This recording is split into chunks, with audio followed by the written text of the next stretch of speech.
I can't be the only one who's sick and tired of seeing the same old top 5 and top 10 in everybody's hip hop list. And I'll be one of the first few people to say that a lot of these artists need to be left in the 90s. So I'll start with just a few names that I feel can safely be put in the top 10 with minimal argumentation behind them. Meaning, if someone put any of these artists in their top 10 all time, it's generally acceptable. So a few artists would be Black Thought, Lupe, MF Doom, Nas, Jay-Z, Kendrick, Andre 3000, Ghostface Killah, and of course, anyone could make arguments for these rappers not being in the list, but for the most part, you're probably safe with these picks, in my opinion.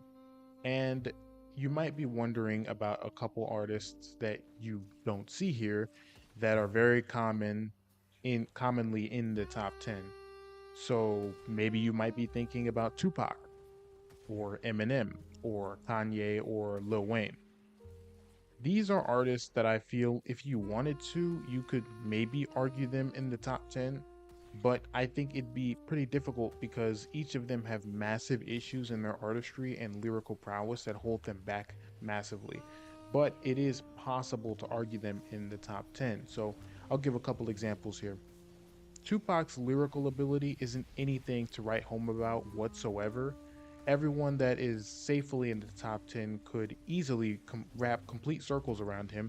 And he has a lot of output as a rapper, but outside of his classics, his albums aren't that great. Eminem focuses too much on being technical, and it seems as though because of that, he's almost forgotten how to make a good song. His bars can oftentimes be corny or cringy, and his albums aren't that great. He has three really good classics, and the rest are just decent to good at best, if you're being generous. Kanye West has so many classics, but even with that, his newest works aren't that great.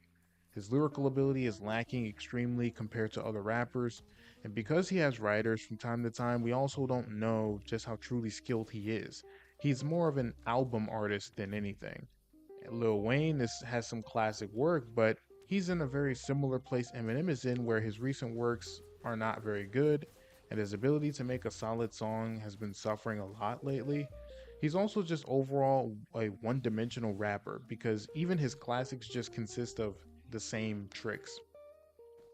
Then I think there are rappers that I think most people would put in their top tens, but I personally believe don't have a solid enough argument in any capacity to be in the conversation. So that'd be rappers like Biggie, Lauryn Hill, Snoop Dogg, Nicki Minaj. And again, these are just a few rappers from lists like, from Billboard, mixed in with public consensus. And I'll quickly address the massive elephants in the room. Why is Biggie and Lauryn Hill in a small bunch of rappers that simply don't have an argument for being in the top 10? Biggie and Lauryn Hill actually share one massive flaw in common, that being neither of them have nearly enough output to be in the top 10 conversation. They can't stand with rappers like Nas, who have damn near 20 albums, or even Lupe, who has about 9 to 10 albums.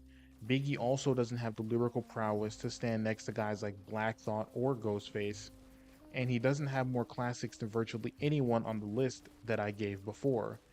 And I already know people want to talk about flow, but I'll just keep this brief. Flow is super subjective and it can't be quantified.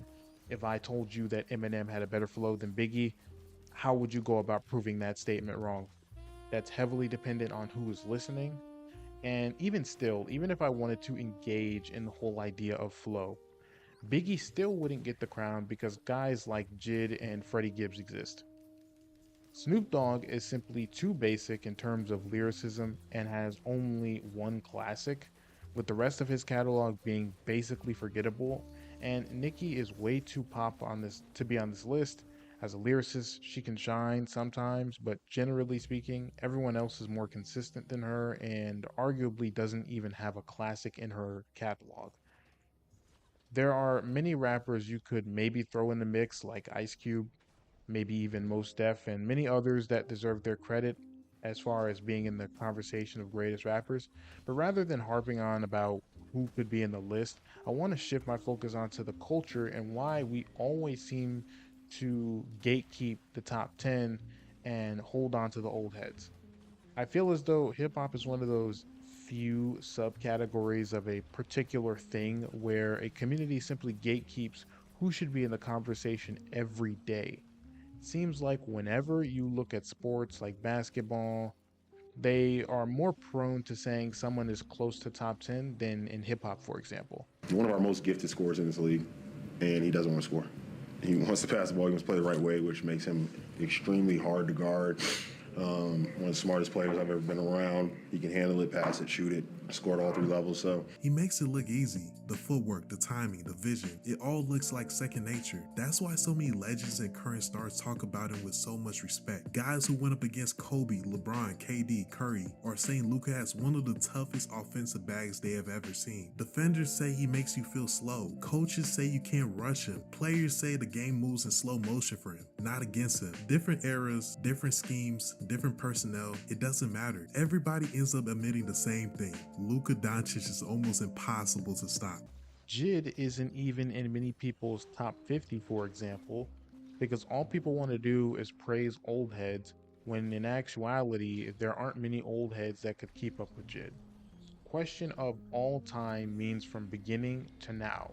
Rappers like Missy Elliott cannot keep up with guys like JID, so why should she be over him in an all time list?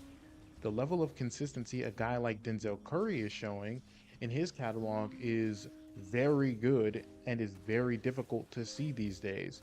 Even if he doesn't have a classic in the eyes of many people, his catalog is so expansive with albums and mixtapes that are so consistently really good. He should have one of the greatest catalogs in rap history, but no one sees it that way. And I think the reason why hip hop gatekeeps so hard is because of nostalgia and how the records and albums made them feel at the time rather than what is actually correct. I mean, it is true that whenever you're the first to do something, you're almost always favored over someone who comes after. The ones that come after have to work significantly harder than the ones that come before them, except the ones working significantly harder to solve harder and harder problems are not getting the same level of praise as old heads despite going up against harder and harder terrains. I mean, it's no wonder there are very few rappers who care to be considered the greatest anymore or want to push boundaries when the masses simply gatekeep the conversation at every turn, holding on to the previous generation so tightly. Hip hop is only like 50 years old. A lot of pioneers are still alive today. That's how young it is. I personally believe there are quite a few newer generation rappers that are in the top 50 easily, but there are still very important questions that need to be asked before I go any further about that. So, for example, one of the most important questions that we have to ask is what about impact and longevity? Honestly, these are two big factors for a lot of people because the truth of the matter is, when talking about some of the greatest of all time, most people hold these two categories to an extremely high regard. We aren't simply going off who's a better rapper, because if that were the case, JID or Freddie Gibbs would be in the top 10 because it's common to see rappers like Snoop in the top 10 or at least top 20, and yet JID and Freddie Gibbs would completely curb stomp Snoop on a track in any way you want. Singing, lyrically, conceptually, any way you want. JID and Freddie Gibbs curb stomp Snoop Dogg. But the reality is, Snoop can only make a top 50 list because he dropped Doggy Style, which was a massive album for its time and has longevity. However, I want to discuss impact first.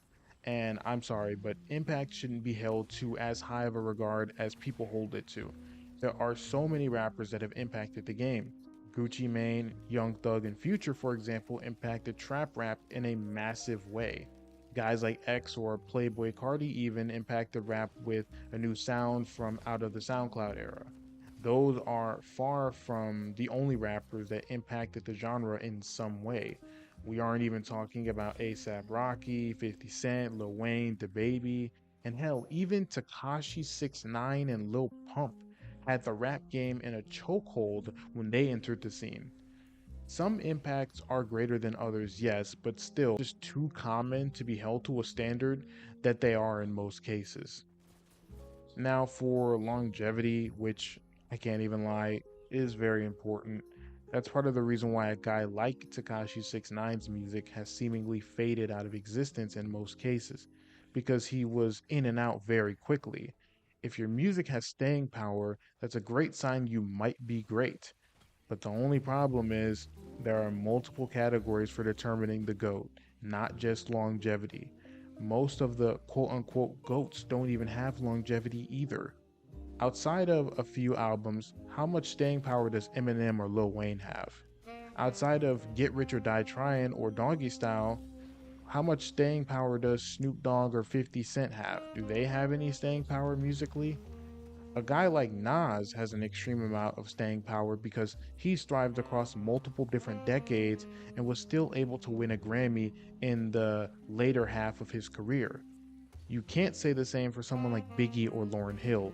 And yes, I understand for Biggie, it's not 100% his fault, but the reality of it is if there's no albums, what are you gonna do? I don't know how I'd rank my top 10 yet. I'd need time to really think about it, but I think that's exactly the point. The point is we need to start thinking about it more.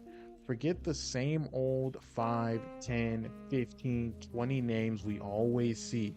It's time to start putting some real heavy hitters in all top 10s and top 20 lists. And most of those consist of newer generation. I think it's about time we put some respect on the new gen.